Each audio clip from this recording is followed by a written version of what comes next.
Well, it's that most joyous time of year, Christmas, and this year I thought I'd share a few of my ideas, feelings about Christmas.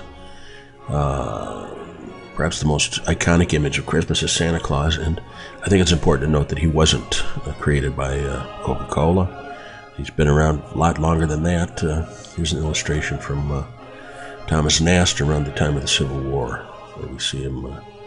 Here we have some images of Santa interacting with children, and this was kind of my reaction when I was a child. I did not, I was terrified of Santa. Usually when I sat on his lap, I could smell body odor and a hint of bourbon or another alcoholic beverage. But I knew that I had to talk to Santa or I wouldn't get my toys. And here's kind of an iconic picture. This is Charles Darwin with Santa Claus, and this was before the age of Photoshop. I think it's kind of funny. Santa on Twitter. He's following a little girl on Twitter. Isn't that a lovely thought? And here he's Captain Ahab's getting a white whale. But I think there's a darker side to Christmas also, and I think it's been very commercialized. You know what with all what have you. I Love You, Satan. I think a very cute picture. Here, the family that hunts together, whatever. They're all getting guns. I think that's great. Ronald Reagan sending out Chesterfields to all his friends. Very kind. And here's his lovely wife, Nancy Reagan, sitting on the lap of Mr. T. She's giving him a kiss because he brought her a Mr. T action kit. Here's an interesting product, Miraculous Jesus with glow-in-the-dark hands with fish and water to feed the masses. A beautiful balloon art of our Lord. That's a lot of work, I'm sure. Here's an interesting product, a fashion statement. And this is kind of an insipid, nasty gift. This is to remind a drinker not to go home and take it out on his family. I won't be buying any of those today, or this year. Here's an enterprising neighbor taking advantage of his neighbor's hard work, which is okay. A Christmas card from the WWF. I think that says it all. And this is from a bodybuilding gym here in town, and from a tattoo parlor. This card is from Maury Povich. According to our test results, Joseph, you're not the father. Maury Christmas. And this is from an atheist. It's a little bit dark. This one's really interesting. Here, a misanthropic person is trying to compare a zombie, Frankenstein, Jesus, and Dracula, saying that they were resurrected from the dead. Townspeople fear them. They convert as many mindless as possible. I think that's pretty misanthropic at Christmas. I would not be sending out a card like that. We all know that Jesus probably was black, and here we see that black Jesus can walk on water. And here's another Christmas card. Jesus ate Christ.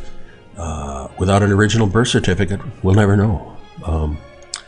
A great utilitarian use of a religious icon, only in Italy. Is this blasphemy? Well, I think Jesus would probably rather had a Snickers bar than a sponge soaked in vinegar. Commenting on our healthcare crisis, pre-existing condition. This picture says it all. Although Jesus was the Prince of Peace, Elvis is still the king. And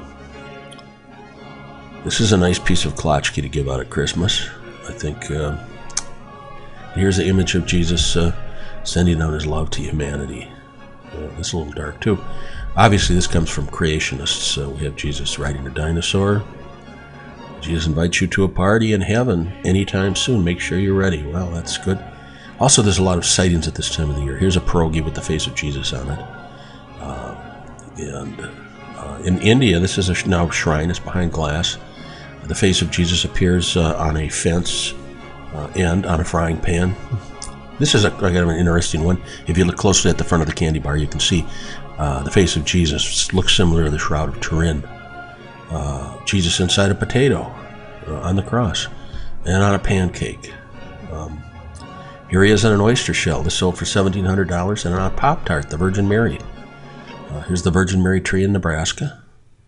A little close-up of the image. And here she appears in Clearwater, Florida, on the window of a building. And this grilled cheese sandwich sold for $27,000 on eBay. Here she appears on a Jawbreaker with the baby Jesus. It isn't, and on a pancake. I should mention, it isn't just the Christians that these images appear to. Here, the symbol of Allah is on a goat, a devil on a turtle. God Bunny is watching you, and this says it all, I think. Mother Teresa is one of my favorite religious appearances on the famous nun bun at the Bongo Java Coffee House in Tennessee. The nun bun is going to be on a stamp, a United States stamp. It became so famous. So see, these are some of the images we see at Christmas. And so what's the point? I think the point is that whether you're a Muslim, a Jew, a Christian, we can all accept the fact that the words of Christ were prophetic and profound. It's not about the toys. It's not about the gifts. What it's about is the camaraderie and fellowship. And when you sit around your family's table or with your friends, you should remember that this is your greatest treasure of all. And this is the gift of Christmas.